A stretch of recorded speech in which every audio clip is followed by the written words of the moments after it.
దేవుని పాద సన్నిధిలో కూడి ఉన్న మీ అందరికీ నా హృదయపూర్వకమైన వందనాలు తెలియజేస్తూ, తల్లులైన ప్రతి ఒక్కరికి ఈ మదర్స్ డే శుభాకాంక్షలు తెలియజేస్తున్నాను.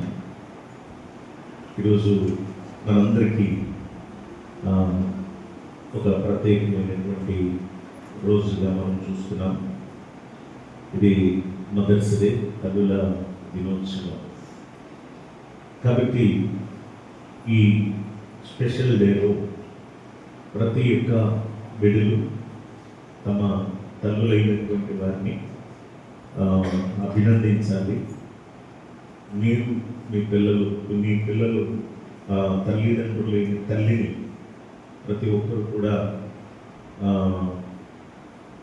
ఇంతవరకు మరి తల్లి గర్భమున మోసినది మొదలుకొని కనిన తరువాత ఇంతవరకు పెంచి ఒక మంచి స్థితికి తీసుకొచ్చినటువంటి ఆ తల్లికి వందనాలు చెప్పడం చాలా ప్రాముఖ్యమైనటువంటిది. ప్రియులారా, మరి బైబిల్ గ్రంథంలో ఎవరు తల్లి అన్న విషయాన్ని మనం జ్ఞాపకం చేసుకోవచ్చు. ఒకటి, మనకి జన్మనిచ్చినటువంటి మన తల్లిని మనం జ్ఞాపకం చేసుకొని మనము వారి పట్ల కృతజ్ఞత కలిగి ఉండాలి. మనకు జన్మనిచ్చిన మన యొక్క తల్లి. అదే రీతిగా ఇంకా ఎవరు తల్లి అని మనం ఆలోచన చేసినప్పుడు మన ఆధ్యాత్మికమైన జీవితంలో మనల్ని ఎక్కడైతే మారు మనసు పొంది, ఎక్కడైతే మనం బాప్తిస్మం తీసుకున్నామో, ఎక్కడైతే మనం సంఘ సభ్యులుగా చేరామో, ఆ సంఘములో ఉండి ఆ సంఘం అనే ఆ కుటుంబంలో ఎదుగుతూ ఉంటే ఆ సంఘం కూడా మనకి ఒక తల్లి అనేది మర్చిపోకూడదు. తల్లి సంఘం అని మనం చెప్పుకుంటాం. వేరే పట్టణానికి వెళ్ళవచ్చు, వేరే దేశాలకు వెళ్ళవచ్చు. ఎక్కడికి వెళ్ళినా మనం ఎక్కడైతే పుట్టి పెరిగామో ఆ స్థలాన్ని, ఆ మందిరాన్ని, ఆ సంఘాన్ని మర్చిపోకూడదు. ఎక్కడికి వెళ్ళినా చెప్పుకోవాల్సింది ఏంటంటే నా తల్లి సంఘం తెలుగు బాప్టిస్ట్ సంఘం అని చెప్పుకోవాలి. ఒకటి, మనకు జన్మనిచ్చిన తల్లి. అలాగే రెండవది, ఆధ్యాత్మికంగా మన యొక్క సంఘం మనకి తల్లి.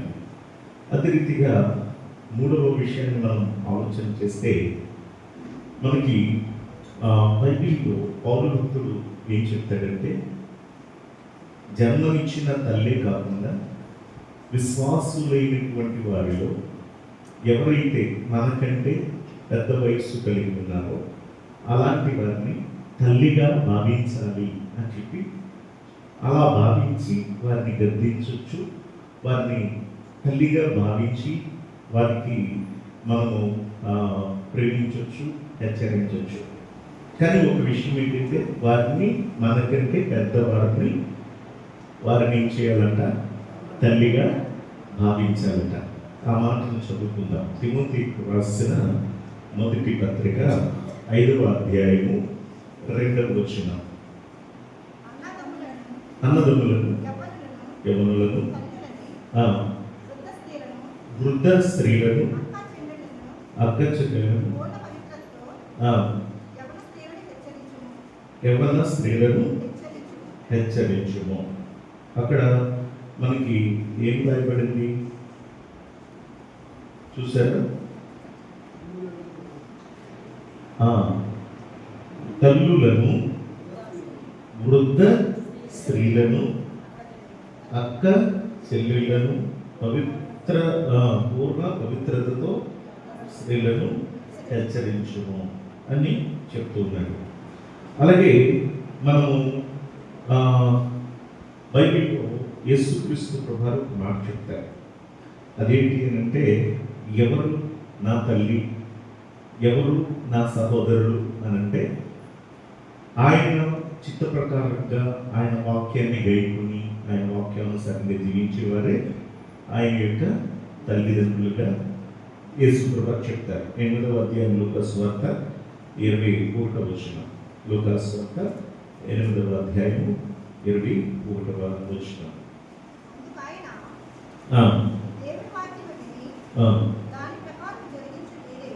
దేవుని వాక్యం విని దాని ప్రకారంగా జరిగించు వీరే నా తల్లియు నా సహోదరులు అని చెప్పి చెప్తున్నాడు. తర్వాత ఇంకొక విషయం ఏంటంటే, యెరూషలేము అనేది కూడా ఇది తల్లి అని వర్ణిస్తాడు. యెహెజ్కేలు గ్రంథంలో దేవుడు వర్ణిస్తూ చెప్తాడు. 19వ అధ్యాయంలో 2వ వచనంలో మనం గమనిస్తున్నప్పుడు ఈ యెహెజ్కేలు ద్వారా అక్కడ దేవుడు మనకి వివరిస్తాడు. 19వ అధ్యాయము 2వ వచనం, నీ తల్లి ఎటువంటిది? ఆడు సింహము వంటిది, ఆడు సింహముల మధ్య పండుకొనెను, పొదల సింహముల మధ్య తన పిల్లలను పెంచెను. చాలు. ఇక్కడ మనం గమనిస్తున్నప్పుడు యెరూషలేము కూడా తల్లిని పోల్చి మాట్లాడుతున్నాడు.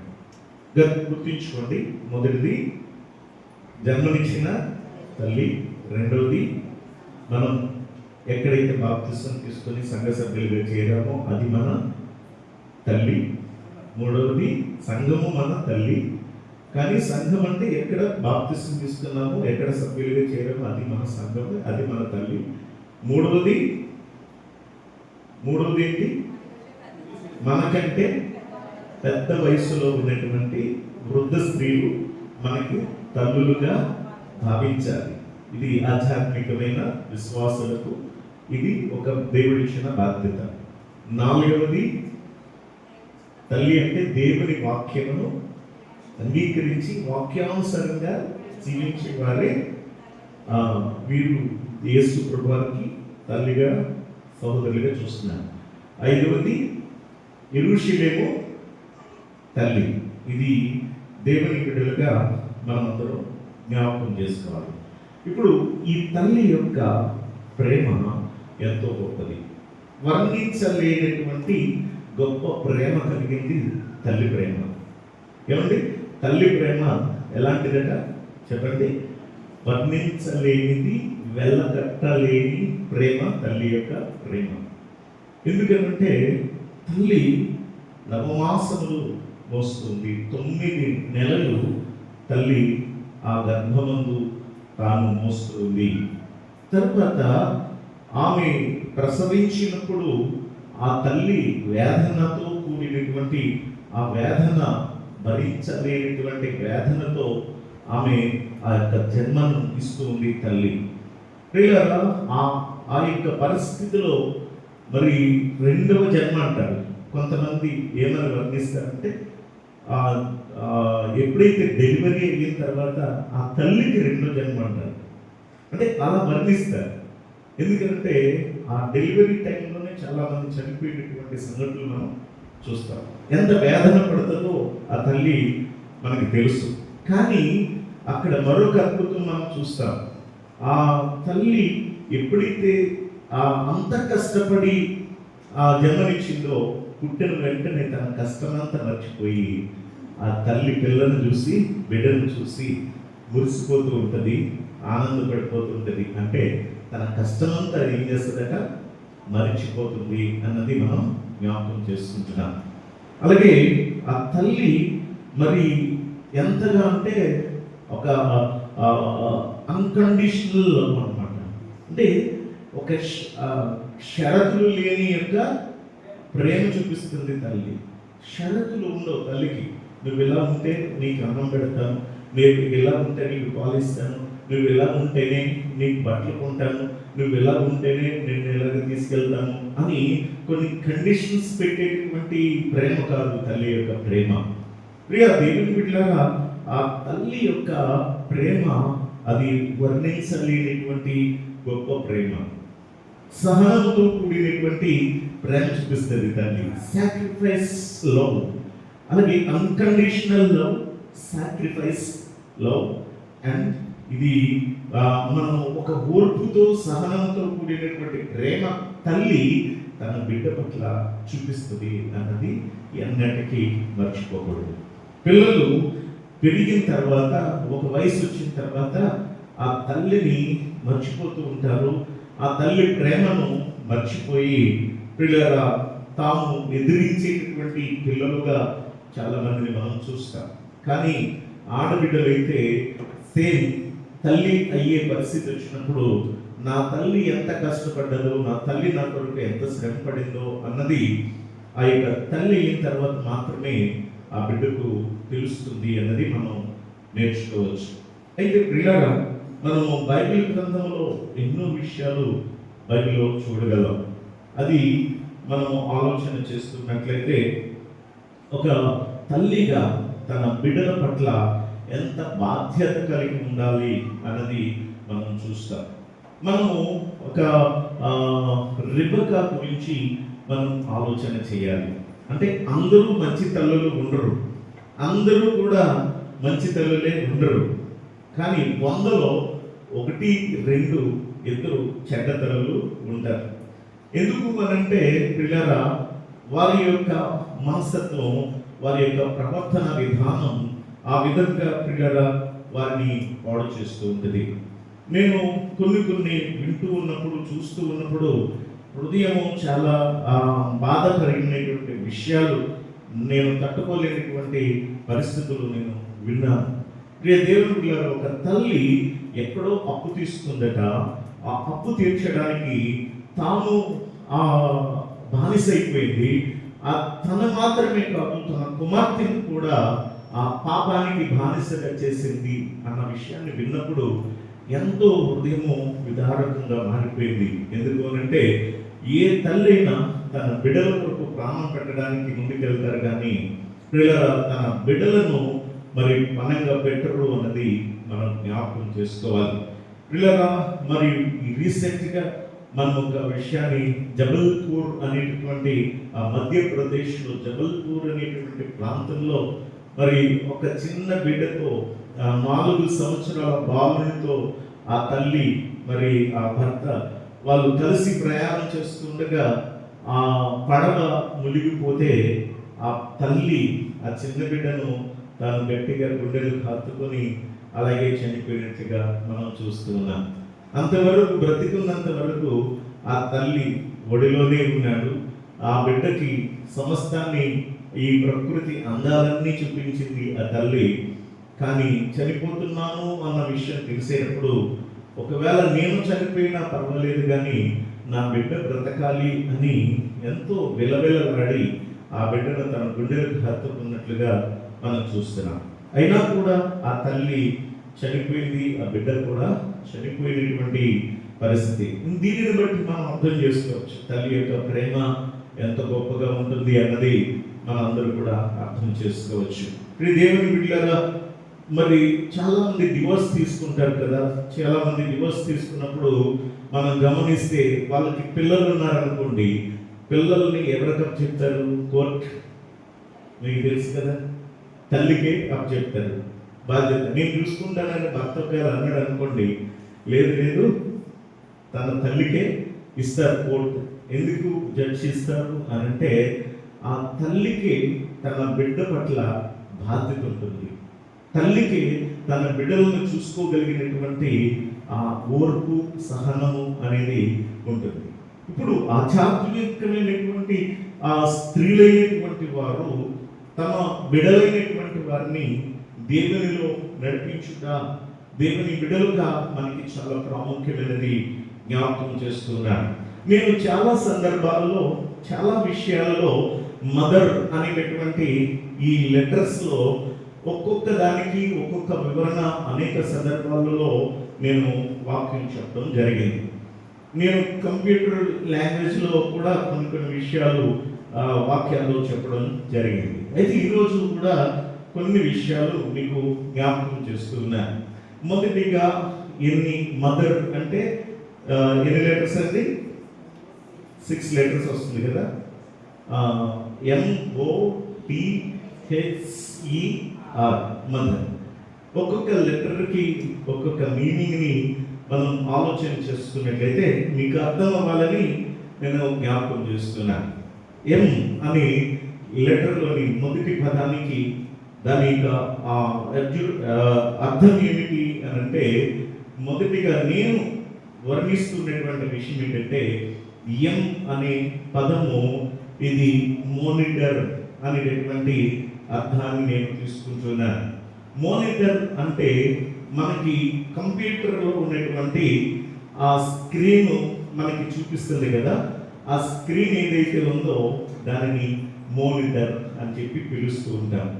అంటే ప్రియ దేవుని బిడ్డలారా, ఇక్కడ చూడండి, ఒక్కసారి జాగ్రత్తగా వినండి. ఇప్పుడున్న ఈ కంప్యూటర్ యుగములో ప్రియులారా, ఈ కంప్యూటర్ యుగములో మనకి సమస్త దృశ్యాన్ని చూపించేటటువంటి స్థలం ఏది అంటే ఈ మోనిటరే. ఎన్నో భాగాలు ఉంటాయి కంప్యూటర్లో, ఎన్నో భాగాలు ఉంటాయి ప్రియులారా. అందులో ప్రాసెసర్ ఉంటుంది, అందులో ర్యామ్ ఉంటుంది, అందులో మదర్ బోర్డ్ ఉంటుంది, ఇంకా ఎన్నో పార్ట్స్ అందులో ఉంటాయి. హార్డ్ డిస్క్ ఉంటుంది, రకరకాలుగా ఉంటాయి. కానీ ఇవన్నీ కలిపి పనిచేసిన తర్వాత ఇది మనకి కావలసినటువంటి ఏదైతే కావాలి అనుకుంటున్నామో దానిని చూపించేటటువంటి స్థలమే మోనిటర్. స్క్రీన్లో మనకి కనిపిస్తుంది మోనిటర్లో. ప్రియ దేవుని బిడ్డలారా, మనం ఒక తల్లి ఒక మోనిటర్ లాగా పనిచేయాలి అంటే తాను జీవితమే, ఒక తల్లి యొక్క జీవితమే ఒక దృశ్యముగా మనకి కనిపించాలి అన్నది నేను జ్ఞాపకం చేస్తున్నా. ప్రవర్తన, తల్లి యొక్క ప్రవర్తన ఏ విధంగా ఉండాలి అనంటే తన పిల్లలకు ఒక మాదిరికరమైనటువంటి జీవితాన్ని కలిగి జీవించాలి. నేను సండే స్కూల్లో మొన్న VBSలో కూడా చెప్పాను. 2 విషయాలు నాకు కూడా గుర్తు చేశాను. ఒకటి, ఇంటి దగ్గర తల్లి ఒడి, అలాగే బయట స్కూల్లోని బడి. ఎక్కడ పిల్లలు నేర్చుకుంటారంటే తల్లి ఒడిలో, బడిలోనూ నేర్చుకుంటారు. ఈ 2 కూడా ముఖ్యమైనవి. అందులో ప్రథమమైనటువంటిది తల్లి యొక్క ఒడి. తల్లి తన యొక్క బిడ్డకు నేర్పించాలి. నేర్పించే ఒక తల్లిగా మనం చూస్తూ ఉన్నాం. అంతేకాకుండా తన జీవితమే ఒక పిల్లలకు ఒక మాదిరిగా ఉండడం చాలా ప్రాముఖ్యమైనది. ఎదిగిన తర్వాత పిల్లలైనటువంటి వారి యొక్క ప్రవర్తనలో కొన్ని మార్పులు వస్తూ ఉంటాయి. ఆ మార్పులు అనేటటువంటివి పిల్లల దేనిని బట్టి చెప్తాము అనంటే, తల్లి ఎలా ఉందో పిల్లలు అలాగనే ఉంటారు. తల్లి ఎలా మాట్లాడుతుందో పిల్లలు అలాగే మాట్లాడతారు. తల్లి ఏ విధమైనటువంటి క్రియలు చేస్తుందో అలాగే ఆ యొక్క పిల్లలు కూడా చేస్తూ ఉంటారు అన్నది మర్చిపోకూడదు. ఎందుకంటే భర్త నిత్యము ఆ ఇంట్లో ఉండడు కాబట్టి, బయటికి వెళ్ళిపోతూ ఉంటాడు కాబట్టి, పనులు చేసుకుంటూ ఉంటాడు కాబట్టి ఎక్కువగా ఉండేది అటాచ్మెంట్. పిల్లల అటాచ్మెంట్ ఎక్కువగా ఎవరితోనండి? తల్లితోనే అటాచ్మెంట్ ఉంటుంది. కాబట్టి పిల్లల ఆ తల్లి యొక్క ప్రవర్తన బాగుండాలి, తల్లి యొక్క మాటల విధానం బాగుండాలి, ఆ తల్లి యొక్క పిల్లల ఆ యొక్క ప్రవర్తన అనేది చాలా మంచిగా ఉండాలి. బైబిల్లో మనం చూస్తున్నాం ఆ తల్లి అనేటటువంటిది ఎక్కడి నుంచి అంటే ఒక గుణవతి అయిన భార్య నుంచి ప్రారంభమై ప్రియుల ఆ తల్లిగా ఆమె ఏర్పాటు చేయబడి ఆ తల్లిగా తనకున్న జీవితము ఏ విధంగా ఉంటుంది అన్నది మనకి జ్ఞాపకం చేస్తూ ఉన్నాడు. సామెతల గ్రంథము 31వ అధ్యాయంలో ప్రియుల మనం గమనిస్తున్నట్లయితే 28వ వచనంలో చెప్తాడు. చదవండి దయచేసి. సామెతల గ్రంథం 31వ అధ్యాయము 28వ వచనం. ఆమె కుమారుడు లేచి ఆమెను ధన్యురాలందురు. చాలండి, ఆమె కుమారుడు లేచి ఏమంటారట? ధన్యురాలు అని అంటారట. అంటే ఆ తల్లిని ధన్యురాలు అని ఎందుకంటారు? ఆ పిల్లలు చూసి చాలా మంది నేను ఈ రోజు ఎలా ఉన్నానంటే మా తల్లేనండి అని చెప్పేసి చెప్తూ ఉంటారు. నేను కూడా ఈరోజు గర్వంగా చెప్పగలన విషయం ఏంటంటే, నేను ఈరోజు సేవలో ఇంతగా ఆశీర్వదింపబడి అనేకులకు ఒక ఆశీర్వాదకరంగా ఉన్నాను అంటే దానికి గల మూల కారణం ఎవరు అంటే నా తల్లి. నా తల్లి యొక్క పెంచిన విధానం, నా తల్లి నా కొరకు, నా పిల్లల కొరకు, నా భార్య కొరకు, నా కుటుంబం కొరకు సేవ కొరకు ప్రియులారా నేను ఎక్కడ పడిపోకుండా, నేను ఎక్కడ నశించిపోకుండా దేవుని కొరకు వాడబడాలని నిత్యము నా తల్లి నా కొరకు ప్రార్థించేది. నా పిల్లలకి నేను అదే చెప్పేవాడిని ఎప్పుడు కూడా, నాన్నమ్మని కష్టపెట్టకండి, నాన్నమ్మని బాధ పెట్టకండి. ఒకవేళ విసిగించినా విసుకుపోకండి. ఎందుకో తెలుసా? ఆమె ఉండాలి, బ్రతికి ఉండాలి. ఆమె మన కోసం ప్రార్థిస్తూ ఉండాలి. ఆమె ప్రార్థనే మనల్ని కాపాడుతుంది. ఆమె ప్రార్థనే మనల్ని అభివృద్ధి చేస్తుంది. ఆమె ప్రార్థనే మనల్ని బలపరుస్తుంది. ఆమె ఏమి చేయక్కర్లేదు. మనకి మూల నుండి ఇంట్లో కూర్చుని, గదిలో కూర్చుని మన కొరకు ప్రార్థిస్తే చాలు అంటూ ఉండేవాడిని. ప్రియ దేవుని బిడ్డలారా, ఆ తల్లి యొక్క ప్రార్థనే ఈరోజు మనకి ఆ స్థితికి తీసుకొచ్చింది. నా తల్లి ఏ రోజు కూడా ప్రియులారా మరి సినిమాలు చూడడం కానీ నేను చూడలేదు. ఒకవేళ సరదాగా ఇగో అమ్మ ఫోన్లో చాలా జోక్స్ వస్తున్నాయి చూడు అని ఒకవేళ జోక్స్ ఇస్తే నాకొద్దు తీసే అని పక్కన పడేసేది.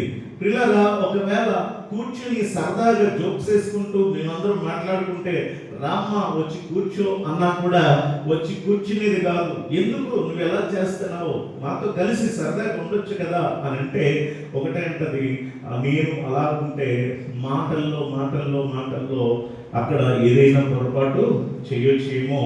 ఒకవేళ ఏదైనా మీరు కూడా అలాగా ఎక్కువగా మాట్లాడకండి, ఎక్కువగా మీరు ఇష్టానుసారంగా ఉండకండి, జాగ్రత్తగా ఉండండి. నా భార్యను ఒకవేళ నేను ఏదైనా తిడితే నన్ను తిట్టేది, ఎందుకు అలాగంటున్నావు, ఎందుకు తిడుతున్నావు, పిల్లల విషయంలో కూడా పిల్లల్ని జాగ్రత్తగా చూడు, పిల్లల్ని జాగ్రత్త కాపాడు, ఇవన్నీ కూడా ఎదిగినాక కూడా నా తల్లి నేర్పిస్తూ ఉండేది, చెప్తా ఉండేది. పిల్లరా ఈరోజు ప్రతి తల్లి వేలు పెట్టి చూపించే విధానంగా ఉండకూడదు. పిల్లలు తల్లిని చూసి శబాస్ తల్లి అంటే నా తల్లిలా ఉండాలి అనేలాగా వాళ్ళ ముందు ఇంటిలో ప్రవర్తన అలా ఉండాలి. ఒక మోనిటర్ లాగా ఉండాలి, ఒక స్క్రీన్ లాగా ఉండాలి. మిమ్మల్ని చూసి నేర్చుకునే విధంగా మీ ప్రవర్తన ఉండాలి. మీ మాటను చూసి వాళ్ళ ప్రవర్తన, వాళ్ళ మాటలు నేర్చుకోవాలి. అలా ఉండాలి అన్నది జ్ఞాపకం చేస్తున్నాను. ఆమె కుమారులు లేచి ఆమెను ఏమంటారట, ధన్యురాలు అని అంటారట.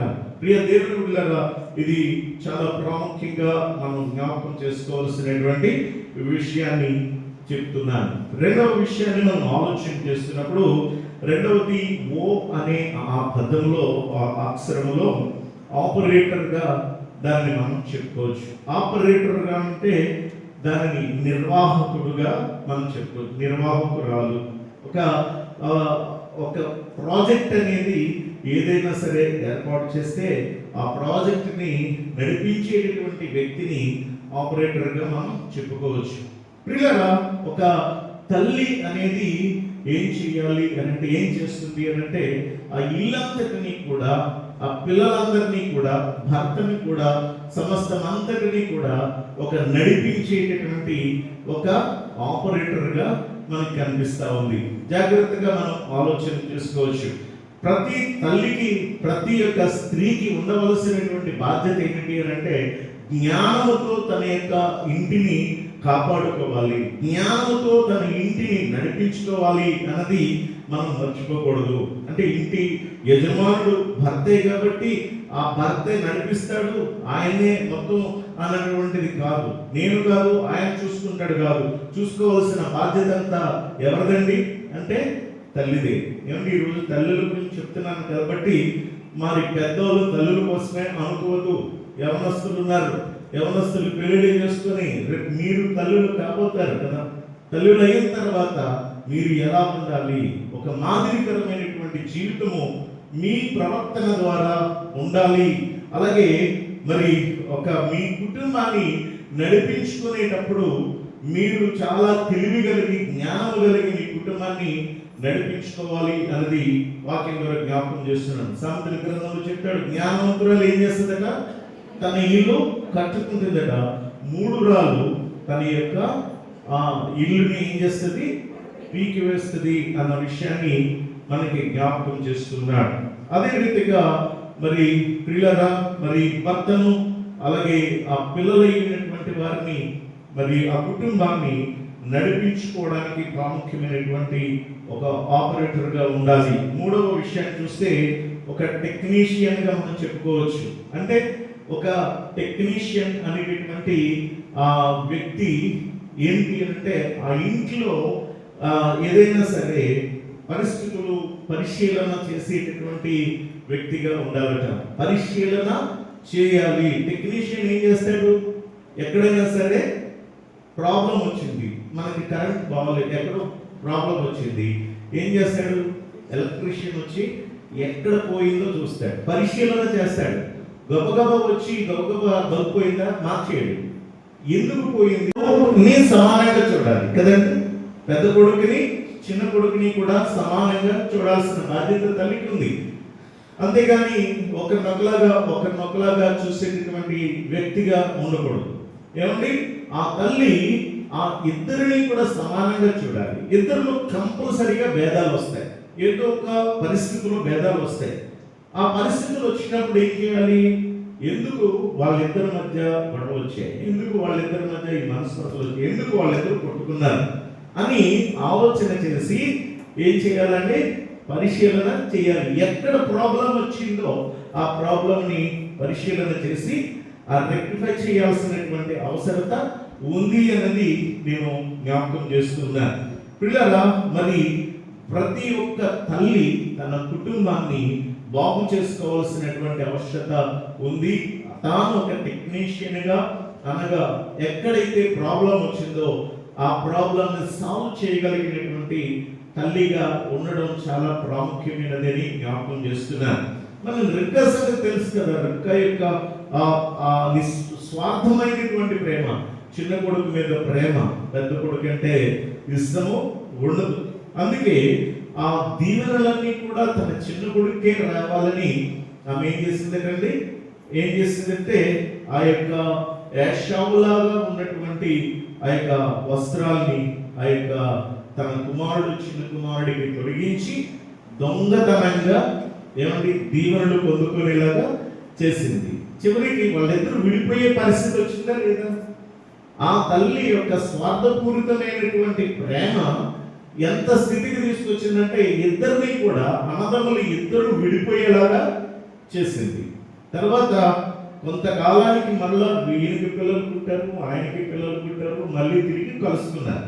ఓకే, కానీ మొదటి జరిగినటువంటి ఆ భయంకరమైనటువంటి పరిస్థితి, కుటుంబం చీలిపోయే స్థితికి దిగజారిపోయిన స్థితిని మనం చూస్తూ ఉన్నాం.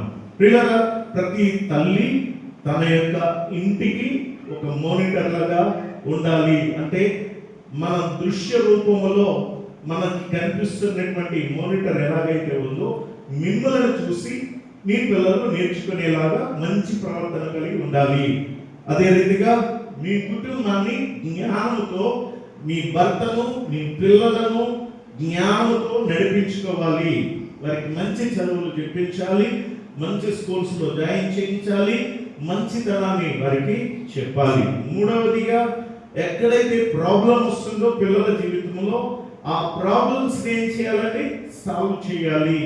టెక్నీషియన్గా మీరు మీ ఇంటిలో మీ పిల్లల పట్ల వ్యవహరించాల్సినటువంటి బాధ్యత మీకు ఉంది అనేది జ్ఞాపకం చేస్తున్నాం. నాలుగవదిగా, మనము హార్డ్ వర్కర్గా మనం చూడొచ్చు. హార్డ్ వర్కర్గా మనం చూడగలం. అంటే కష్టపడి పని చేసేటటువంటి ఒక వ్యక్తిగా మనం చూడగలుగుతాం. చాలా మంది గమనించండి, ప్రతి ఒక్కరు కూడా ఆలోచించే విధానం ఏమిటి అని అంటే మేము ఏమన్నా పనులమా, మమ్మల్ని పనులాగా చూస్తున్నారు అని తన భర్తతో వాదించడం మనం చూస్తూ ఉంటాం. ప్రియ దేవుని బిడ్డలారా, మన పిల్లలకు మరి కుటుంబానికి ఆ తల్లి ఏమాత్రం పని మనిషి కాదు, కానీ ఆ కుటుంబాన్ని చక్కదిద్దుకోవలసినటువంటి బాధ్యత మనకు ఉంది. కష్టపడడం అనేది చాలా ప్రాముఖ్యం. ఆ కష్టపడడం ఎలా, ఏమిటి అన్నది మాదిరికరమైన ఒక స్త్రీ ఎలా ఉంటుందో ఆమె ఒక ముత్యములాగా ఉంటుంది. ఆమె గుణమే ఆమెకు ఒక ముత్యము, ఆ ఇంటికి ఒక ముత్యము లాంటిది. ఆమె గుణమే ఆమె ఆ ఇంటికి ముత్యం. అంటే ఎలా ఉంటుంది ఆమె గుణం అంటే ఈ 31వ అధ్యాయంలో సామెతల గ్రంథంలో చెప్పాడు. ప్రియులారా, అక్కడ మనం గమనిస్తున్నప్పుడు ఆమె ఏం చేస్తుంది, ఆమె ప్రవర్తనలో ఎలా ఉంటుంది అని అంటే ఆమె బట్టలు సన్నని నారబట్టలు, రక్తవర్ణపు వస్త్రములు, ఆ తర్వాత ఇంటి వారి కోసం ఆమె సిద్ధపరుస్తుంది, పరుపులను సిద్ధపరచుకుంటుంది. తర్వాత ఆమె నారబట్టలు నేయించి అమ్ముతుంది, నడికట్లను వర్తకులకు అమ్ముతుంది. అంటే తాను తన కుటుంబం కోసం, తన పిల్లల కోసం ఇంటిలో కావలసిన వాటన్నిటిని సిద్ధపరుస్తుంది. అలాగే తాను ఇంకా తన పిల్లల కొరకు సంపాదిస్తుంది అన్న విషయాన్ని కూడా మనం ఇక్కడ చూడగలుగుతూ ఉన్నాం. అంతేకాకుండా ఇక్కడ చూడండి 27వ వచనంలో ఆమె తన ఇంటి వారి నడతలను బాగుగా కనిపెట్టును. మనం ఎంత చెప్పుకున్నాం కదా, టెక్నీషియన్ అని చెప్పాను కదా. టెక్నీషియన్ అంటే పరిశీలన చేసి దానిని బాగు చేయవాడే టెక్నీషియన్. ఈమె కూడా ఒక తల్లిగా ఏం చేయాలి అంటే ఆమె తన ఇంటి వారి నడతలను, అంటే పిల్లల యొక్క నడతలను బాగుగా కనిపెట్టాలి. తర్వాత కష్టజీవి, హార్డ్ వర్కర్ అని చెప్తున్నాం కదా. తన కోసం, తన పిల్లల కోసం, తన భర్త కోసం, భవిష్యత్తు కోసం, కుటుంబం కోసము కష్టపడేటటువంటి తల్లిగా, పొద్దున్న లేచి వంట చేస్తున్నాను, అన్నం వండుతున్నాను, కూర వండుతున్నాను, నేను క్యారేజ్ పెడుతున్నాను, వెళ్ళిపోతున్నాను కాదు. ఇంటికి సంబంధించిన ప్రతిదే కాకుండా ఇంకా భవిష్యత్తుకి సంబంధించిన కష్టపడేటటువంటి వ్యక్తిగా ఉండాలి. ఆ పని చేయకుండా ఆమె భోజనము చేయదు, పని చేయకుండా భోజనము చేయదు. ఎంత చక్కని విషయమో చూడండి. ఇప్పుడున్నటువంటి పరిస్థితుల్లో మనం ఎలా ఉన్నాము అనేది ఆలోచన చేసుకోవాలి. పిల్లరా, అప్పుడు కాలంలో ఉన్న మన పెద్దలు ఏదైనా ఖాళీగా కూర్చోమంటే కూర్చుంటారా ఖాళీగా? ఇప్పుడున్న వాళ్ళ ఎప్పుడు టైం దొరుకుతుందో కూర్చుని సెల్ ఫోన్ పట్టుకొని కూర్చుని ఉంటాం. సీరియల్స్ చూడడము, రీల్స్ చూడడము, ఏదో ఒకటి ఇంకా మనం చూస్తూ ఉంటాం, పని పక్కన పడేస్తాం. ఇప్పుడు భర్తలకి పని చెప్పే స్త్రీలు చాలా మంది ఉన్నారు. టీ పెట్టుకురండి అని టీ పెట్టించుకొచ్చి, అలాగే ఏమంటే రకరకాలుగా తయారైపోయారు. అసలు అక్కడ ఎలా ఉందంటే ఒక లవ్ అండ్ అఫెక్షన్ అనేది ఏది లేకుండా అయిపోయింది ఫ్యామిలీలో. భర్త పెట్టుకురాడా, ఒక టీయే కదా అనేటటువంటి స్థితికి దిగజారు. మా తల్లులు అలా కాదు. మా తల్లి ఎంతో కష్టపడింది. ఏమండి, ఏదైనా చిరిగితే అది చిరిగిన వస్త్రాన్ని తాను చక్కగా సూది తీసుకొని చక్కగా కుట్టేది. మా అమ్మగారి చేతి కుట్లేసి, ఏమండి, ఆ కుట్టు కనబడకుండా ఉండేలాగా చక్కగా కుట్టేది. బటన్స్ ఊడిపోతే ఆ బటన్స్ తెప్పించి ఆ బటన్స్ ని కుట్టేది అమ్మ. ఏమండి, ఇల్లు ఎప్పుడు కూడా శుభ్రంగా ఉంచేది. ఎందుకమ్మా ఖాళీగా కూర్చో, ఎందుకు ఎప్పుడు ఏదో పని చేస్తామంటే, ఏం లేదు నాన్న, ఖాళీగా కూర్చుంటే ఎందుకు, పని చేస్తూ ఉండేది. తీసిందే మళ్ళీ తీసి కడుగుతూ ఉండేది, శుభ్రం చేసుకుంటూ ఉండేది.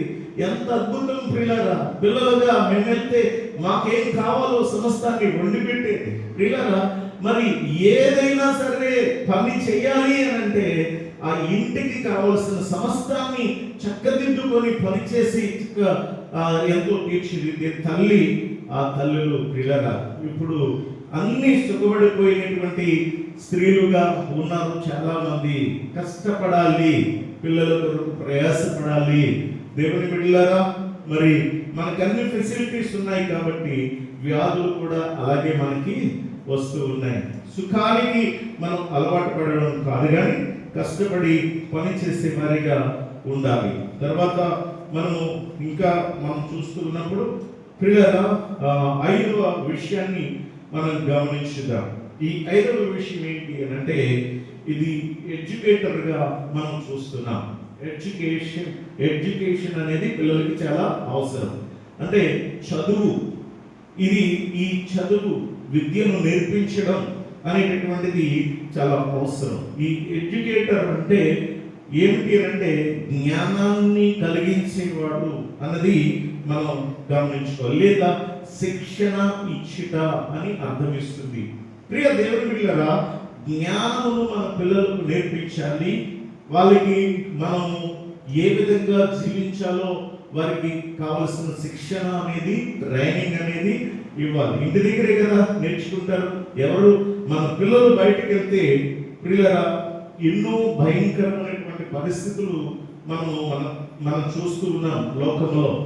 మరి మన పిల్లలు మరి ఎదుటి వారిని ఎలా గౌరవించాలో నేర్పించాలి. మన పిల్లలైనటువంటి వారు ఏ విధంగా వారు మరి చదువుకోవాలో, చదువు యొక్క విలువేమిటో వారికి నేర్పించాలి. నేటి సమాజానికి వారు ఏ విధంగా ఉపయోగకరమైన వారిగా ఉండాలో మనం వారికి నేర్పించాలి. పిల్లరా, ఇటు శరీర సంబంధమైనటువంటి ఈ విద్యను నేర్పించాలి, అలాగే మనం ఆధ్యాత్మికమైనటువంటి జ్ఞానాన్ని వారికి నేర్పించాలి. వాక్య సంబంధమైన జ్ఞానము అనేది మనం మన పిల్లలకు నేర్పించడం చాలా అవసరం. అందుకని పిల్లరా, మనము ఆ హన్నా యొక్క జీవితాన్ని సాదృశ్యంగా మనం తీసుకుంటూ ఉంటాం. అలాగే మనం ఇంకా మోషే యొక్క తల్లి తన యొక్క ఆ కుమారుడిని తన ఒళ్ళో పెట్టుకొని ఎంతగా తాను నేర్పించిందో తన యొక్క క్రియలలో మనం చూడగలుగుతున్నాం. ఎంత చక్కని మరి ఆమె నేర్పించిందో. మనం అనుకుంటాం ఆ బిడ్డకి ఏం తెలుస్తుంది అని. సైకాలజీ ప్రకారంగా నేను ఆల్రెడీ చెప్పాను, మరలా మీకు గుర్తు చేస్తున్నాను. ఎక్కువగా బిడ్డ తల్లికి అటాచ్మెంట్ అనేది ఎందుకు ఉంటుంది చెప్పగలరా? గుర్తున్న వాళ్ళు చెప్పండి. తల్లిని త్వరగా గుర్తుపడతారు. తండ్రి కంటే ఎక్కువగా తల్లిని గుర్తుపడతారు. బిడ్డ తల్లి దగ్గరికే వెళ్తారు. చిన్నప్పుడే ఆ రోజుల పిల్లల దగ్గరగా ఉండగానే తల్లిని గుర్తుపడతారు, తల్లి దగ్గరికి వెళ్తారు. దానికి గల కారణం చెప్పాను. అటాచ్మెంట్ దేని వలన? ఆ అటాచ్మెంట్ ఎక్కువ స్పర్శ. కానీ మీకు గుర్తుపెట్టుకోండి, నేను చెప్పాను, తల్లి ఒడిలో ఇలా పెట్టుకుంటుంది కదా, తల్లికి బిడ్డకి 15 ఇంచెస్ తేడా. ఈ తల్లికి బిడ్డకి 15 అంగుళాల డిస్టెన్స్ అనేది ఉంటుంది అన్నమాట. ఈ 15 అంగుళాల డిస్టెన్స్ వీళ్ళిద్దరికి మధ్య ఉండడం వలన ఈ యొక్క అటాచ్మెంట్ అనేది వాళ్ళిద్దరికి పెరుగుతుంది. స్పర్శ వలన కూడా వారికి ఆ బంధం పెరుగుతుంది. కానీ తండ్రి పట్టుకు ఎత్తుకోవచ్చు, తన నాన్నమ్మ ఎత్తుకోవచ్చు, అమ్మమ్మ ఎత్తుకోవచ్చు, వాళ్ళ స్పర్శ వేరు. కానీ ప్రియులారా, ఈ తల్లి ఒడిలో పెట్టుకొని తల్లి బిడ్డను చూస్తూ పాలిస్తూ ఆ బిడ్డతో మాట్లాడుతూ ఉంటే ఆ బంధము, అటాచ్మెంట్ అనేది చాలా బలంగా పెరిగిపోతుంది. అది సైకాలజీ ప్రకారంగా చెప్తున్నా. మీరు చదువుకుంటారా లేక దొరకదు మీకు సబ్జెక్ట్, అది గమనించండి. ఎందుకనంటే ఈ మాటలు చెప్తున్నాను, మనం కూడా మన బిడ్డలతో ఆ బిడ్డ పాలించే టైమే కాకుండా ప్రతిసారి కూడా తల్లి తన బిడ్డలకు నేర్పించాలి.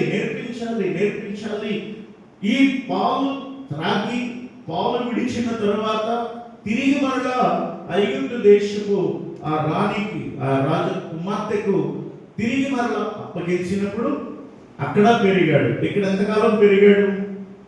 తల్లి దగ్గర ఎంతకాలం పెరిగాడు?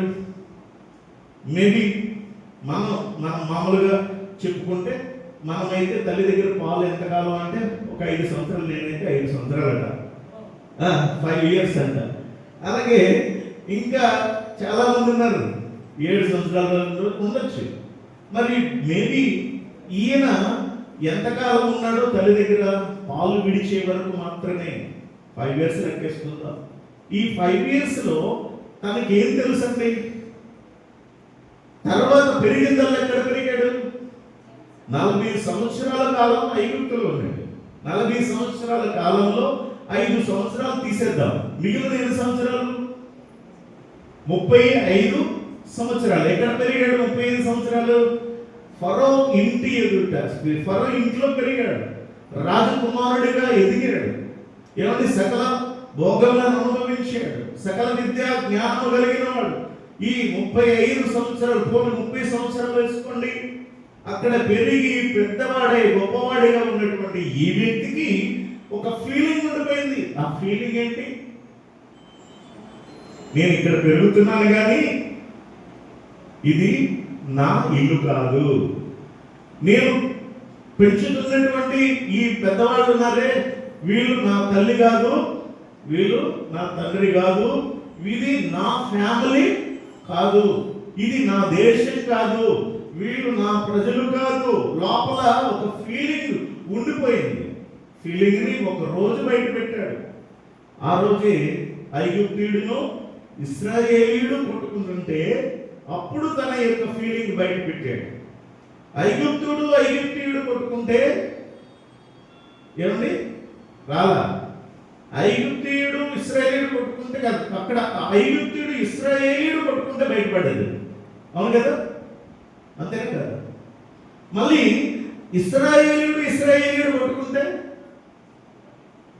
అక్కడ ఫీలింగ్. ఎందుకు ఈ ఫీలింగ్స్ ఎలా వచ్చింది? ఐగుప్తీయుడును ఇశ్రాయేలీయుడు కొట్టుకుంటే ఐగుప్తీయుడు కొట్టి చంపేశాడు, పాతి పెట్టేశాడు అక్కడ ఇసుకలో. ఎందుకు అలాగా? ఆ ఫీలింగ్, నావాడు కాదు ఐగుప్తుడు. అరే నా ఒళ్ళు కొడతావా నువ్వు, నా ఒళ్ళు కొడతావా అనే ఫీలింగ్ వచ్చి వాడిని అక్కడే తిరిగాడు, అక్కడే తిన్నాడు, అక్కడే నేర్చుకున్నాడు. కానీ అక్కడ ఏం చేశాడు? తన ఫీలింగ్ చూపించాడు. ఎలా వచ్చిందండి? ఎలా వచ్చింది ఆ ఫీలింగ్ అతనికి? నా మనుషులు, నా జనులు, నా దేవుడు, నా ప్రజలు అనే ఫీలింగ్. తర్వాత ఇశ్రాయేలీయుడు కొట్టుకుంటే వాళ్ళని సమర్థించాడట. ఎందుకు వచ్చింది అంటే తల్లి తన దగ్గర పాలించినప్పుడు కుమారుడికి నేర్పించింది. కుమారుడికి మన పరిస్థితి ఏంటో నేర్పించింది. అది బిడ్డకి నాటుకుపోయింది. అందుకని దేవుని కోసం పిల్లరా బలమైనటువంటి నాయకునిగా స్థిరపడిపోయాడు అన్నది మనం జ్ఞాపకం చేసుకోవాలి. బైబిల్లో పిల్లరా మనం ఇంకా ఎన్నో విషయాలు మనం చూడగలం. ఏం చేయాలి అంటే ప్రతి తల్లి తన బిడ్డలకు జ్ఞానాన్ని నేర్పించాలి. ఏ జ్ఞానం అంటే ఈ లోక సంబంధమైన జ్ఞానమే కాకుండా పిల్లరా మన బిడ్డలైన వారు ఆత్మ సంబంధమైనటువంటి జ్ఞానము మరి ముఖ్యంగా మనం నేర్పించడం చాలా ప్రాముఖ్యమైనది అనేది జ్ఞాపకం చేస్తున్నాను. బైబిల్లో మనం చూస్తాం, తిమోతికి రాసిన పత్రిక 2వ పత్రికలో ప్రియ దేవుని బిడ్డలారా మనం మొదటి అధ్యాయము 3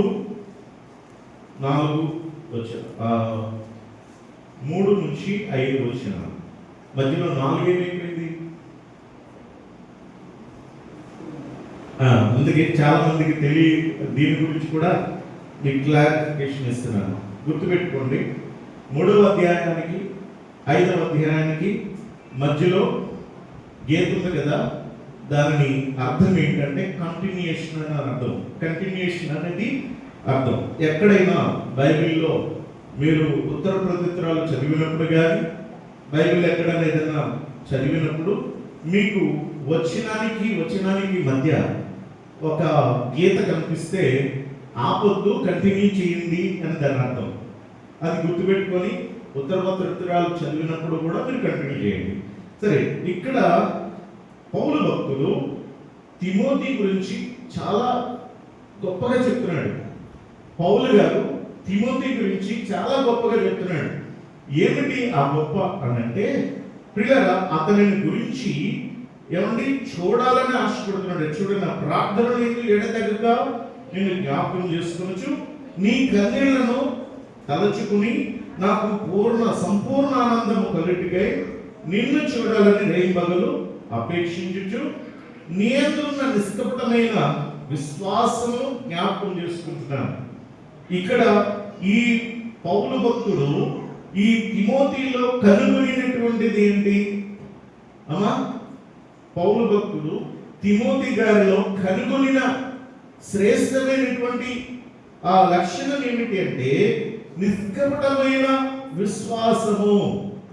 పౌలు గారు తిమోతిలో కనుగొనినటువంటి గొప్ప విషయం ఏంటంటే నిష్కపటమైన విశ్వాసం.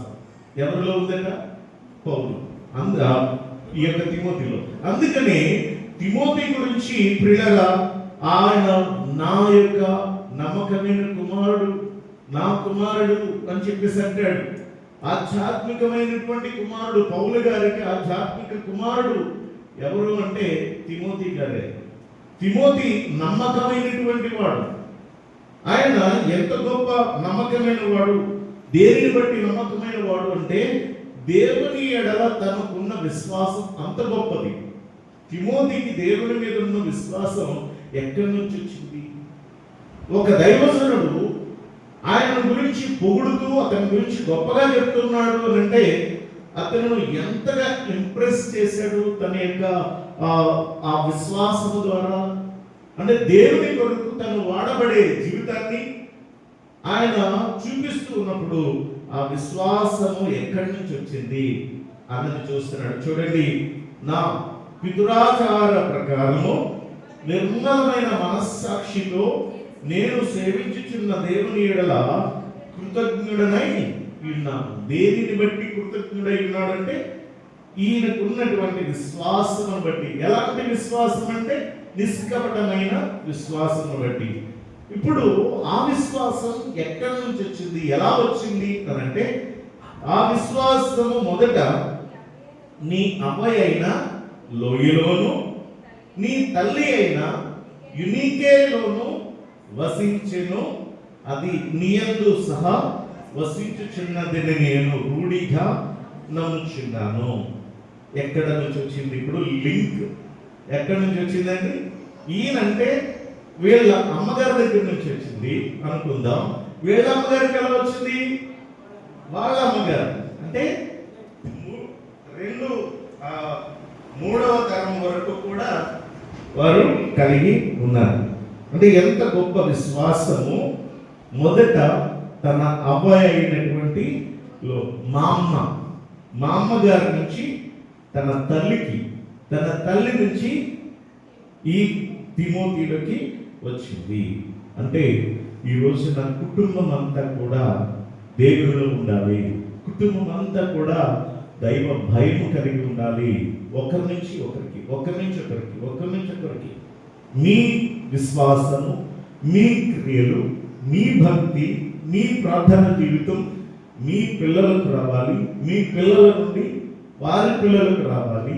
దీవెనలు కూడా అలాగే వస్తాయి. దీవెనలు కూడా అలాగే వస్తాయి. అది ప్రియులరా మన విశ్వాసము అలాగే వస్తుంది. ముందే చెప్పుకున్నాం, మనం ఎలా ఉంటామో మన పిల్లలు కూడా అలాగే ఉంటారు. మనం ఏ విధంగా ఉంటామో మన పిల్లలు కూడా అలాగే ఉంటారు. ప్రియ దేవుని పిల్లరా, ఇక్కడ ఈ యొక్క తిమోతి యొక్క విశ్వాసము ఎంత గొప్పదో, నిష్కపటమైన విశ్వాసము, దాని గురించి దైవజనుడు చెప్తున్నాడు. నేర్పించింది ఎవరు అనంటే తన యొక్క మామగారు. ఆ మామగారి నుంచి ఈయనలోకి, వీళ్ళ అమ్మగారికి, వాళ్ళ అమ్మగారి నుంచి తిమోతిలోకి వచ్చింది. అలాగే ప్రార్థనా జీవితాన్ని నేర్పించాలి. మన పిల్లలకు ప్రార్థన నేర్పించాలి. ప్రియ దేవుని పిల్లరా, మనం అన్న ఆ సమూయేలు గురించి మనం చెప్పుకోవచ్చు. సమూయేలు మొదటి గ్రంథంలో, సమూయేలు మొదటి గ్రంథము మొదటి అధ్యాయము 28వ వచనం చూడండి. 28వ వచనం చదవండి. కాబట్టి నేను ఆ బిడ్డను యెహోవాకు ప్రతిష్ఠించుచున్నాను, తాను బ్రతుకు దినములైన వాడు యెహోవాకు ప్రతిష్ఠితుడని చెప్పెను. అప్పుడు వాడు యెహోవాకు అక్కడనే మ్రొక్కెను. ఇది ప్రతి తల్లికి చాలా ప్రాముఖ్యమైనటువంటి విషయం. ఏంటంటే తల్లితో పాటు కుమారుడు కూడా ఏం చేశాడు? మ్రొక్కెను అని మనం చూస్తున్నాం. అంటే అక్కడ తల్లితో పాటు అతడు కూడా దేవుణ్ణి ఆరాధిస్తూ ఉన్నాడు. తల్లితో పాటు అతడు కూడా దేవుణ్ణి స్తుతిస్తూ ఉన్నాడు. అంటే ఈ పాలు విడిచే వరకు కూడా హన్న తన కుమారుడికి నేర్పించింది, పాలు ఇస్తూ నేర్పించింది. ఆమె తన కుమారుడికి దేవుని పట్ల భక్తిని, దేవుని పట్ల విశ్వాసమును, దేవుని ఆరాధించే విధము నేర్పించింది. అప్పుడు అతడు దేవుని యందు విశ్వాసం కలిగి తల్లితో పాటు అక్కడే మొక్కి ఉన్నాడు. 11వ వచనం చదువుదాం. 2వ అధ్యాయం 11వ వచనం. తర్వాత ఎల్కానా గ్రామాలోని తన ఇంటికి వెళ్ళిపోయాడు. అయితే ఆ బాలుడు యాజకుడైన ఏలీ ఎదుట యెహోవాకు పరిచర్య చేయుచుండెను. దేవునికి మహిమ కలుగును గాక. ఆ బాలుడైన సమూయేలు ఏం చేస్తున్నాడట చెప్పండి? యాజకుడైన ఏలీ ఎదుట యెహోవాకు పరిచర్య చేస్తున్నాడు. ఎలా వచ్చింది అలా చెయ్యాలని? పరిచర్య చెయ్యాలి అనే బుద్ధి అతనికి ఎలా పుట్టింది? తల్లి నేర్పింది, ఇంటి దగ్గర నేర్పింది, నేర్పించి పంపించింది. సరే, ఇక్కడ మనము 21వ వచనంలో చదువుదాం. యెహోవా హన్నాను దర్శింపగా ఆమె గర్భవతి అయి 3 కుమారులను 2 కుమార్తెలను కనెను. అయితే బాలుడు సమూయేలు యెహోవా సన్నిధిని ఉండి ఎదుగుచుండెను. ఎంత చక్కని మాట! ఒక తల్లికి ఉండాల్సినటువంటిది ఏమిటి అంటే పిల్లల పట్ల బాధ్యత. ఆ బాధ్యత వాళ్ళకి లోక సంబంధంగా ఎలా ఉండాలో నేర్పించాలి, ఆధ్యాత్మికంగా ఎలా ఉండాలో నేర్పించాలి. ఒక ఎడ్యుకేటర్గా ఆ తల్లి ఉండి పిల్లలను ఎడ్యుకేట్ చేయాలి. ఎప్పటికప్పుడే ఎడ్యుకేట్ చేయాలి, ఎప్పటికప్పుడు నేర్పించాలి, ఎప్పటికప్పుడు శిక్షణ ఇవ్వాలి. భక్తి ఏంటో నేర్పించాలి, ప్రార్థన చేయడం ఎలాగో నేర్పించాలి, వాక్యం ధ్యానిస్తున్నారా లేదా, చదువుతున్నారా లేదా, ఎప్పటికప్పుడే పరిశీలన చేయాలి. వాక్యం చదివితేనే కానీ, ప్రార్థన చేస్తేనే కానీ నువ్వు బయటకు వెళ్ళద్దు. వాక్యం చదివి ప్రార్థన చేసి అప్పుడు నువ్వు స్కూల్కి వెళ్ళు. వాక్యం చదివి ప్రార్థన చేసి అప్పుడు నువ్వు క్యాంప్ వెళ్ళు. వాక్యం చదివి ప్రార్థన చేసి అప్పుడు నువ్వు పడుకో. వాక్యం చదివి ప్రార్థన చేసి నువ్వు ఏదైనా చెయ్యి అని ప్రతి తల్లి తన బిడ్డలకు ఏం చేయాలంటే నేర్పించాలి, చెయ్యించాలి. నేర్పించాలా, చెయ్యించాలి. అలా చేస్తే మన పిల్లలు ఈ సమూయేలు వలె గొప్ప గొప్ప దేవుని కొరకు ప్రయోజకులుగా, సమాజానికి, సంఘానికి గొప్ప గొప్ప ప్రయోజకులుగా తీర్చిదిద్దబడతారు అన్నది నేను జ్ఞాపకం చేస్తున్నాను. ఆ ఆఖరి మాటను మనం చూస్తే అక్కడ రెక్టిఫైర్డ్గా మనం చూడొచ్చు. అదే మనము టెక్నీషియన్గా చూసాం, ఇక్కడ రెక్టిఫైర్గా కూడా మనం చూస్తూ ఉన్నాం. ఈ రెక్టిఫైర్ అనేది ప్రియుల సరిదిద్దుట అనేటటువంటిది చాలా ప్రాముఖ్యమైనటువంటి విషయాన్ని మనము చూస్తూ ఉన్నాం.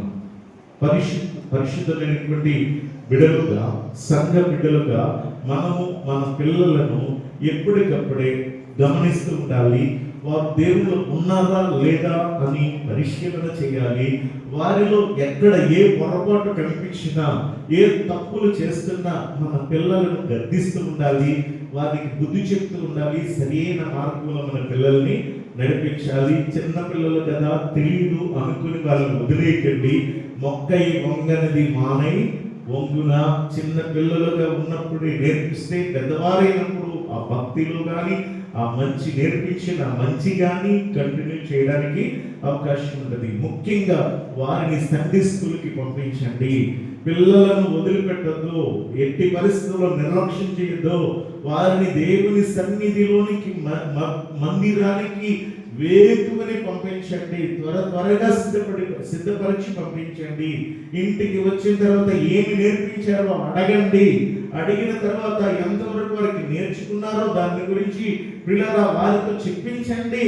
వారికి పాటలు నేర్పించండి, వాక్యాన్ని నేర్పించండి, ప్రార్థన నేర్పించండి, దేవుని సన్నిధిలో ఉండడం నేర్పించండి. అంతేకాదు దేవుని మందిరంలో పని చేయడం నేర్పించండి, పరిచర్య చేయడం నేర్పించండి. చిన్న పనైనా పెద్దదైనా దేనినైనా అసహించుకోకుండా అది ఎలాంటి పనైనా నేను చేస్తాను, ఇది దేవుని పని అని ఆ పిల్లలు దేవుని కొరకు పని చేయడం మనం నేర్పిస్తే దేవుని పిల్లల వారికి గొప్ప దేవుని కొరకు ప్రయోజకులుగా ఉంటారు. వారి తప్పులను ముఖ్యంగా సరిచేయండి. ఆ తప్పుని తప్పుగా వదిలేయద్దు. ఏ తప్పు చేసినా ఆ పిల్లలను గద్దిస్తూ ఇది తప్పు, ఇది మంచి పద్ధతి కాదు, ఇలా మాట్లాడకూడదు, నువ్వు ఎలా ప్రవర్తించకూడదు, నువ్వు ఇది చేయకూడదు, అది తప్పు అని చెప్పిన రోజున పిల్లలు బాగుంటారు. వారి భవిష్యత్తులో మంచి క్రియలు చేస్తారు. మంచి చేయడం నేర్పించండి, ఇతరులకు హెల్ప్ చేయడం నేర్పించండి, ఇతరులకు ప్రియులుగా వారికి సహాయం చేసే వాళ్ళుగా నేర్పించండి. ఒక రోజున ఒక బిడ్డ ప్రియులుగా ఆ తల్లి దగ్గర నుంచి, పక్క ఇంటి దగ్గర నుంచి చిన్న చిన్న వస్తువులు తీసుకొస్తా ఉండేవాడట. స్కూల్లోనూ పెన్సిల్స్ అలాగే ఆ యొక్క చిన్న చిన్నవన్నీ కూడా దొంగతనం చేసుకొచ్చి తల్లికి ఇస్తే తల్లి ఆనందంగా తీసుకునేదట. తర్వాత ఆ పక్కింట్లోకి వెళ్ళి ఏవో చిన్న చిన్న వస్తువులు తీసుకొస్తే అవి కూడా తీసేసుకొని ఆనందంగా ఆమె దాచుకునేదట, అవి ఉపయోగించుకునేది. ఈ పిల్లాడికి క్రమక్రమంగా ఏమయ్యేదంటే అది అలవాటుగా మారిపోయింది. చిన్న దొంగతనము అదేమైందంటే పెద్దదిగా అయిపోయింది. అప్పుడు కొన్ని రోజులకి ఈ యవనస్తుడిగా అయ్యి అతనికి పిల్లరా గజ దొంగగా మారిపోయాడు, గజ దొంగ అయిపోయాడు. ఇంకా నేరాలు, అనేకమైన నేరాలు చేస్తున్నాడు. తాను చేసిన నేరాలకి ఒక రోజున శిక్ష పడింది, అదే ఉరి శిక్ష. అప్పుడు చనిపోయే ముందు నీ కోరికేంటి, ఆఖరి కోరికేంటి అని అడిగారు. అడిగితే అప్పుడు మా అమ్మగారిని చూడాలి ఒకసారి అని అంటే సరే అని వాళ్ళ అమ్మగారిని తీసుకొచ్చి ఇచ్చారట. వాళ్ళ అమ్మగారిని ఇదిగో మీ అమ్మగారిని చూస్తానన్నావు కదా, లేదు మా అమ్మగారికి చెవులో నేను కొన్ని మాటలు చెప్పాలి అన్నాడట. అంటే సరే అని పిలిస్తే వాళ్ళ అమ్మగారిని చెవు పట్టుకుని కొరికేశాడట.